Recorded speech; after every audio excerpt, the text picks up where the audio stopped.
সূরা সাবা। রহমান রহিম আল্লাহ তাআলার নামে। সমস্ত প্রশংসা আল্লাহ তাআলার জন্য। এই আকাশমণ্ডলী ও জমিনে যেখানে যা কিছু আছে সবই তাঁর একক মালিকানাধীন, এবং পরকালেও সমস্ত প্রশংসা হবে একমাত্র তাঁর জন্য। তিনি সর্ববিষয়ে প্রজ্ঞাময়। তিনি জানেন যা কিছু জমিনের ভেতরে প্রবেশ করে, আবার যা কিছু তা থেকে উদ্গত হয়, যা কিছু আসমান থেকে বর্ষিত হয় এবং যা কিছু তাতে উত্থিত হয়। এর প্রতিটি বিষয় সম্পর্কেই তিনি পরিজ্ঞাত আছেন। তিনি পরম দয়ালু, পরম ক্ষমাশীল। তারা বলে, আমাদের উপর কখনোই কিয়ামত আসবে না। হে নবী, তুমি এদের বলো, আমার মালিকের কসম, হ্যাঁ অবশ্যই তা তোমাদের উপর আপতিত হবে। আমার মালিক অদৃশ্য জগৎ সম্পর্কে অবহিত। এই আকাশমণ্ডলী ও জমিনের অণু পরমাণু তার চাইতেও ক্ষুদ্র কিংবা বড়, এর কোনো কিছুই তার জ্ঞান সীমার অগোচরে নয়। তবে তা সুস্পষ্ট গ্রন্থে লিপিবদ্ধ রয়েছে, যেন এর ভিত্তিতে তিনি তাদের পুরস্কার দিতে পারেন যারা ঈমান এনেছে এবং নেক কাজ করেছে। বস্তুত তারাই হচ্ছে সেই সৌভাগ্যবান মানুষ যাদের জন্য আল্লাহ তাআলার প্রশস্ত ক্ষমা ও সম্মানজনক জীবিকা রয়েছে, যারা এ জমিনে প্রাধান্য পাবার জন্য আমার আয়াতকে ব্যর্থ করে দেওয়ার চেষ্টা করে। তাদের জন্য পরকালে ভয়ঙ্কর মর্মন্তুদ শাস্তি রয়েছে। হে নবী, যাদের জ্ঞান দেয়া হয়েছে তারা জানে তোমার মালিকের পক্ষ থেকে নাজিল হওয়া এ কিতাব একান্ত সত্য। এটি তাদের পরাক্রমশালী প্রশংসিত আল্লাহ তাআলার দিকেই পথ নির্দেশ করে। যারা আল্লাহ তাআলাকে অস্বীকার করে তারা বলে, হে আমাদের সাথীরা, আমরা কি তোমাদের এমন এক ব্যক্তির সন্ধান দেব যে তোমাদের কাছে বলবে, তোমরা মৃত্যুর পর যখন ছিন্ন বিচ্ছিন্ন হয়ে যাবে তখন পুনরায় তোমরা নতুন সৃষ্টিরূপে উত্থিত হবে? আমরা জানি না এই ব্যক্তি কি আল্লাহ তাআলার উপর মিথ্যা অপবাদ দিচ্ছে, না তাকে কোনো উন্মাদনা পেয়ে বসেছে, না আসল ব্যাপার হচ্ছে যারা আখিরাতের উপর ঈমান আনে না তারাই সেখানকার আযাব ও দুনিয়ার ঘোর গোমরাহিতে নিমজ্জিত আছে। তারা কি তাদের সামনে পেছনে যে আকাশ ও পৃথিবী রয়েছে তার দিকে তাকিয়ে এদের স্রষ্টাকে খুঁজে দেখে না? আমি চাইলে ভূমিকে তাদের সহ ধসিয়ে দিতে পারি, কিংবা পারি তাদের উপর কোনো আকাশখণ্ডের পতন ঘটাতে। তাতে অবশ্যই এমন প্রতিটি বান্দার জন্য কিছু নিদর্শন রয়েছে যারা আল্লাহ তাআলার অভিমুখী। আমি নবী দাউদকে আমার কাছ থেকে অনেকগুলো অনুগ্রহ দান করেছিলাম। এমনকি আমি পাহাড়কেও এই বলে আদেশ দিয়েছিলাম, হে পর্বতমালা, তোমরা তাসবিহ পড়ার সময় তার সাথে একাত্মতা ঘোষণা করো। একই আদেশ আমি পাখি কুলকেও দিয়েছিলাম। আমি তার জন্য লোহাকে নরম করে দিয়েছিলাম। তাকে আমি বলেছিলাম, সে বিগলিত লোহা দ্বারা তুমি পূর্ণ মাপের বর্ম তৈরি করো এবং সেগুলোর কড়াসমূহ যথাযথভাবে সংযুক্ত করো। কিন্তু এর শিল্পগত কলা কৌশলের পাশাপাশি তোমরা তোমাদের নেক কাজও অব্যাহত রাখো। তোমরা যা কিছুই করো না কেন আমি তা সব কিছুই পর্যবেক্ষণ করি। এমনিভাবে আমি সুলাইমানের জন্য বাতাসকে তার অনুগত বানিয়ে দিয়েছিলাম। তার প্রাতকালীন ভ্রমণ ছিল 1 মাসের পথ, আবার সান্ধ্যকালীন ভ্রমণও ছিল 1 মাসের পথ। আমি তার জন্য গলিত তামার একটি ঝর্ণা প্রবাহিত করেছিলাম। তার মালিকের অনুমতিক্রমে জিনদের কিছু সংখ্যক কর্মী তার সামনে থেকে তার জন্য কাজ করত।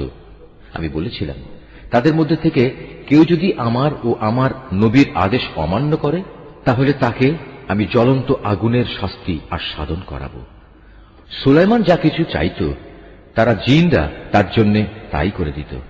যেমন সুরম্য প্রাসাদ, নানা ধরনের ছবি, বড় বড় পুকুরের ন্যায় থালা ও চুলার উপর স্থাপন করার জন্তু জানোয়ার সহ সবার আতিথেয়তার উপযোগী বৃহৎ আকারের ডেক। আমি বলেছি, হে দাউদ পরিবারের লোকেরা, তোমরা আমার শকর স্বরূপ নেক কাজ করো। আসলে আমার বান্দাদের মাঝে খুব অল্প সংখ্যক মানুষই তাদের মালিকের শকর আদায় করে।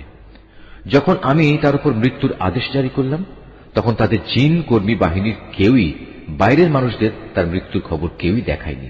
দেখিয়েছে কেবল একটি ক্ষুদ্র মাটির পোকা, যা তখনও তার লাঠিটি খেয়ে যাচ্ছিল। সুলাইমানের লাঠি পোকায় খাওয়ায় যখন সে মাটিতে পড়ে গেল তখন মাত্র জিনেরা বুঝতে পারল সুলাইমান আগেই মারা গেছে। তারা যদি তখন গায়েবের বিষয়ে জানত তাহলে তাদের এতকাল লাঞ্ছনাদায়ক শাস্তিতে থাকতে হতো না। সাবা নগরের অধিবাসীদের জন্য তাদের স্বীয় বাসভূমিতে আল্লাহর একটি কুদরতের নিদর্শন মজুদ ছিল। 2 সারি উদ্যান, একটি ডান দিকে আর একটি বাঁ দিকে। আমি তাদের বলেছিলাম, এ থেকে পাওয়া তোমাদের মালিকের দেয়া রিজিক খাও এবং এজন্য তোমরা তার শুকর আদায় করো। কত সুন্দর নগরী এটা, কত ক্ষমাশীল এ নগরীর মালিক আল্লাহ তাআলা। কিন্তু পরে ওরা আমার আদেশ অমান্য করল। ফলে আমি তাদের উপর এক বাঁধ ভাঙা বন্যা প্রবাহিত করে দিলাম। তাদের সে সুফলা উদ্যান দুটো এমন দুটো উদ্যান দ্বারা বদলে দিলাম, যাতে থেকে গেল বিস্বাদ ফল, ঝাউ গাছ এবং কিছু কুল বৃক্ষ। এভাবে আমি তাদের শাস্তি দিয়েছিলাম, কেননা তারা আমার নেয়ামত অস্বীকার করেছে। আর আমি অকৃতজ্ঞ বান্দা ছাড়া কাউকেই শাস্তি দেই না। আমি তাদের সাবা নগরীর অধিবাসীদের সাথে সেসব জনপদের উপরও বরকত দান করেছিলাম। উভয়ের মাঝে আরো কিছু দৃশ্যমান জনবসতি আমি স্থাপন করেছিলাম এবং তাদের আমি সফরের মঞ্জিলও নির্ধারণ করে দিয়েছিলাম। তাদের আমি বলেছিলাম, তোমরা সেখানে এবার দিনে কিংবা রাতে নিরাপদে ভ্রমণ করো। তারা বলল, হে আমাদের মালিক, আমাদের সফরের মঞ্জিল সমূহ তুমি দূরে দূরে স্থাপন করো। তারা নিজেদের উপর জুলুম করল। ফলে আমিও তাদের শাস্তি দিয়ে মানুষদের জন্য একটি কাহিনীর বিষয় পরিণত করে দিলাম। ওদের আমি ছিন্ন বিচ্ছিন্ন করে তছ নছ করে দিলাম। এতে প্রত্যেকটি ধৈর্যশীল কৃতজ্ঞ বান্দার জন্যই শিক্ষণীয় নিদর্শন রয়েছে। ইবলিস তাদের মোমেনদের ব্যাপারে নিজের ধারণা সত্য পেয়েছে, কেননা তারা তাঁরই আনুগত্য করেছে, অবশ্য ইমানদারদের একটি দল ছাড়া। অথচ তাদের উপর শয়তানের তো কোন রকম আধিপত্য ছিল না। আসলে ঘটনাটি ছিল, আমি জানতে চেয়েছিলাম তোমাদের মাঝে কে আখিরাতের উপর ঈমান আনে আর কে সে ব্যাপারে সন্দিহান। তোমার মালিক তো সব কিছুর উপরই নিগাহবান। হে নবী, তুমি বলো, তোমরা যাদের আল্লাহর বদলে শরীক মনে করো তাদের ডাকো। তার আসমান সমূহ ও জমিনের এক অনুপরিমাণ কিছুর মালিক নয়। এ দুটো বানানোর ব্যাপারেও তাদের কোনো অংশ নেই, না তার কোনো সাহায্যকারী রয়েছে। কিয়ামতের দিন তার সামনে কারো সুপারিশ কাজে আসবে না, অবশ্য তিনি যাকে অনুমতি দেবেন সেই ব্যক্তি বাদে। এমনকি যখন তাদের অন্তর থেকে ভয় দূরীভূত করে দেয়া হবে, তখন ফেরেশতারা একে অপরকে বলবে, এই কি ব্যাপার, আল্লাহ তাআলা তোমাদের কিসের আদেশ দিলেন?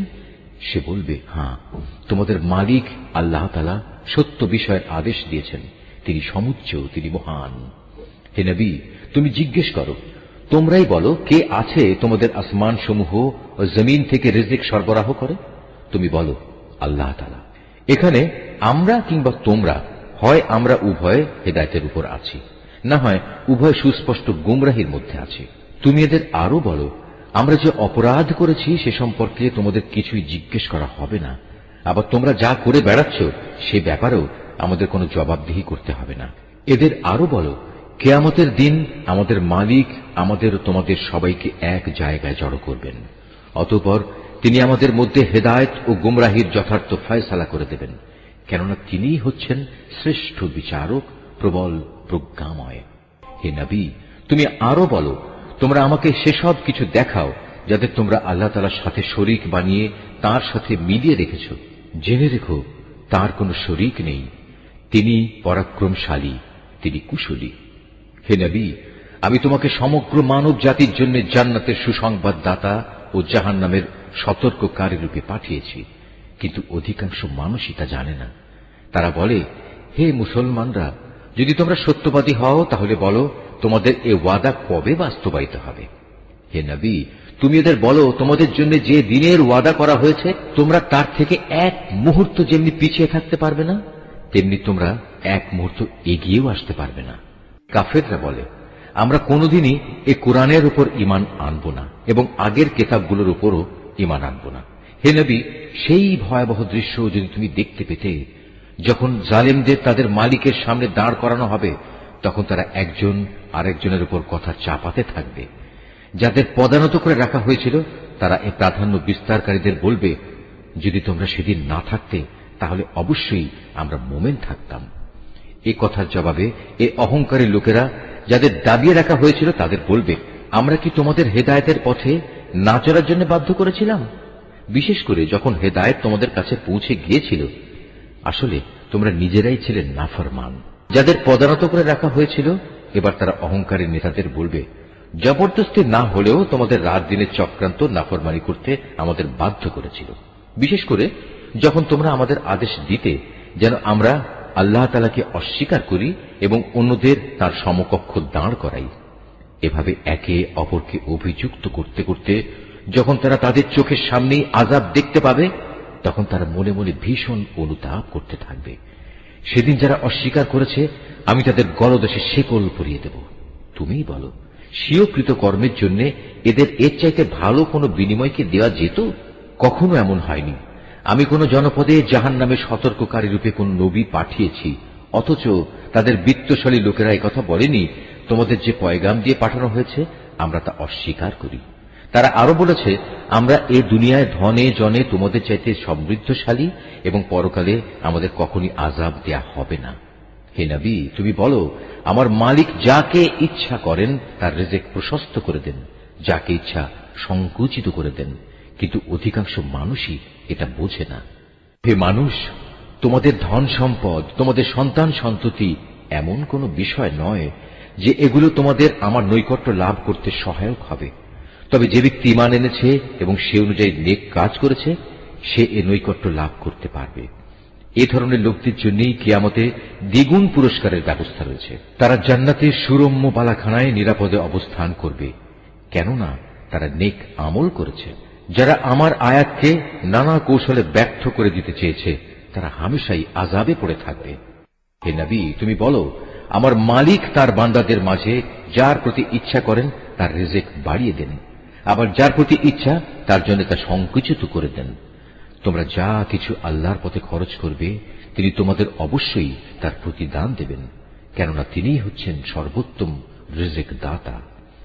যেদিন তিনি এদের সকলকে হাসরের ময়দানে একত্রিত করবেন, অতঃপর ফেরেশতাদের উদ্দেশ্য করে তিনি বলবেন, এ মানুষরা কি দুনিয়াতে শুধু তোমাদের ইবাদত করত? ফেরেশতারা বলবে, হে আমাদের মালিক, তুমি মহান, তাদের বদলে তুমি আমাদের অভিভাবক। ওরা তো বরং জিনদের ইবাদত করত এবং এদের অধিকাংশ তাদের উপর বিশ্বাসও করত। আজ তোমাদের একে অন্যের উপকার কিংবা অপকার কোনো কিছুই করার ক্ষমতা নেই। জালেমদের আমি আরো বলবো, যে আগুনের আযাব তোমরা অস্বীকার করতে, আজ তারই মজা উপভোগ করো। যখন এদের কাছে আমার সুস্পষ্ট আয়াতসমূহ তেলাওয়াত করা হয়, তখন তারা বলে, এ ব্যক্তি আমাদের মতো একজন মানুষ বই কিছু নয়। তোমাদের পূর্বপুরুষরা যাদের ইবাদত করত তা থেকে সে তোমাদের ফিরিয়ে রাখতে চায়। এবং কোরআন সম্পর্কে তারা বলতো, এটা তো মন গড়া মিথ্যা ছাড়া আর কিছুই নয়।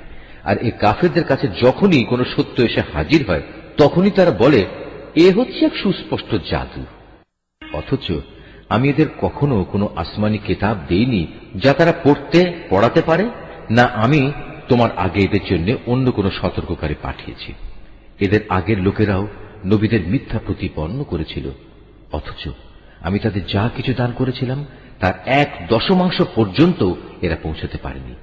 অতঃপর যখন তারা আমার নবীদের অস্বীকার করেছে তখন তুমিও দেখেছ আমার আযাব কত ভয়ঙ্কর ছিল। হে নবী, তুমি এদের বলো, এসো, আমি তোমাদের শুধু একটি কথাই উপদেশ দিচ্ছি, তা হচ্ছে তোমরা আল্লাহ তাআলার জন্যই সত্যের উপর দাঁড়িয়ে যাও, দুজন করে, দুজন না হলে একা একা। অতঃপর ভালো করে চিন্তা করে দেখো, তোমাদের সাথী মুহাম্মদ কোন রকম পাগল নয়, সে তো হচ্ছে তোমাদের জন্য আসন্ন ভয়াবহ আযাবের একজন সতর্ককারী মাত্র। হে নবী, তুমি বলো, আমি তোমাদের কাছ থেকে কোনো পারিশ্রমিক দাবি করিনি, অতএব তা তো তোমাদের কাছেই রয়ে গেছে। যা আদায় করা তোমাদের জন্য একান্ত অপরিহার্য। আমার পাওনা তো আল্লাহ তাআলার কাছেই, তিনি প্রতিটি বিষয়ের উপরই সাক্ষী। তুমি আরো বলো, আমার মালিক সত্য দিয়ে বাতিলকে চূর্ণ বিচূর্ণ করেন, যাবতীয় অদৃশ্য বিষয়ে তিনি পরিজ্ঞাত। তুমি বলো, সত্য এসে গেছে, বাতিল নির্মূল হয়ে গেছে, এর না সূচনা হবে আর না হবে পুনরাবৃত্তি। হে নবী, এদের বলে দাও, আমি যদি সত্য পথ থেকে বিচ্যুত হয়ে যাই তাহলে আমার এই বিচ্যুতির পরিণাম আমার উপরই বর্তাবে। আর যদি আমি হেদায়েতের উপর থাকি তবে তা শুধু এজন্যে যে আল্লাহ তাআলা সব কিছু শোনেন এবং সবার একান্ত নিকটে অবস্থান করছেন। হে নবী, যদি তুমি সেদিনটি দেখতে পেতে যখন এরা ভীত বিহ্বল হয়ে ঘুরতে থাকবে এবং তাদের জন্য পালানোর পথ থাকবে না এবং একান্ত নিকট থেকে তাদের পাকড়াও করা হবে, এ সময় তারা বলতে থাকবে, হ্যাঁ, আমরা তার উপর ঈমান আনলাম, কিন্তু এখন এত দূর থেকে ঈমানের নাগাল তারা কিভাবে পাবে? অথচ এরাই ইতিপূর্বে তাকে অস্বীকার করেছে, দূর থেকে ভালো করে না দেখে অনুমানের ভিত্তিতেই কথা বলেছে। আজ তাদের মাঝে ও জান্নাত সম্পর্কিত তাদের কামনা বাসনার মাঝে একটি অপ্রতিরোধ্য দেয়াল দাঁড় করিয়ে দেয়া হবে, যেমনি করা হয়েছিল তাদের পূর্ববর্তী মুশরিক সাথীদের বেলায়। মূলত ওরা সবাই বিভ্রান্তিকর সন্দেহে সন্দিহান ছিল।